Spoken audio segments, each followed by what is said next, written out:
ஒரு பிளாட் வாங்குறதுக்கும், வீடு வாங்குறதுக்கும் என்ன வித்தியாசம் சார்? அதுவும் பார்த்தீங்கன்னா 2த்துல எது ரொம்ப அதிகம் வேல்யூ இருக்கு?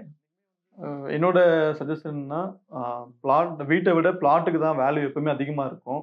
இப்ப நம்ம ஒரு வீடு கன்ஸ்ட்ரக்ஷன் பண்றோம் அப்டின்னா, ஒரு 5 இயர்ஸ்க்கு அப்புறம் அதோட வேல்யூ வந்து கம்மியாகும். டெப்ரிசியேஷன் ஆகும். ஸோ அதனால பிளாட்டுக்கு தான் என்னைக்குமே வேல்யூ அதிகம்.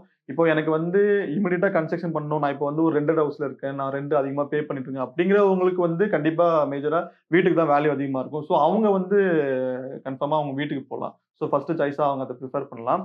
பட் ஆனா எனக்கு வீடு இருக்கு. நான் இன்வெஸ்ட்மென்ட் தான் பண்றேன் அப்டின்னா, இன்வெஸ்ட்மென்ட் பண்றவங்க கண்டிப்பா பிளாட்ல இன்வெஸ்ட் பண்றது தான் என்னைக்குமே வேல்யூ அதிகமா இருக்கும். இப்ப ஃபார் எக்ஸாம்பிள் நான் வந்து ஒரு 10 லேக்ஸ்க்கு வந்து பிளாட் வாங்குறேன். நான் திரும்ப என்ன பண்றேன், திரும்ப என்கிட்ட பணம் இருக்கு. நான் வந்து இன்வெஸ்ட் பண்ணலாம்னு ஐடியா பண்ணும்போது, நான் அந்த 10 லேக்ஸ் பிளாட்ல நான் கன்ஸ்ட்ரக்ஷன் பண்ணி, அத ரென்ட்க்கு விடுறேன் அப்டின்னா, அதுக்கு எனக்கு வந்து பெரிய ஒரு ப்ராஃபிட் இருக்காது.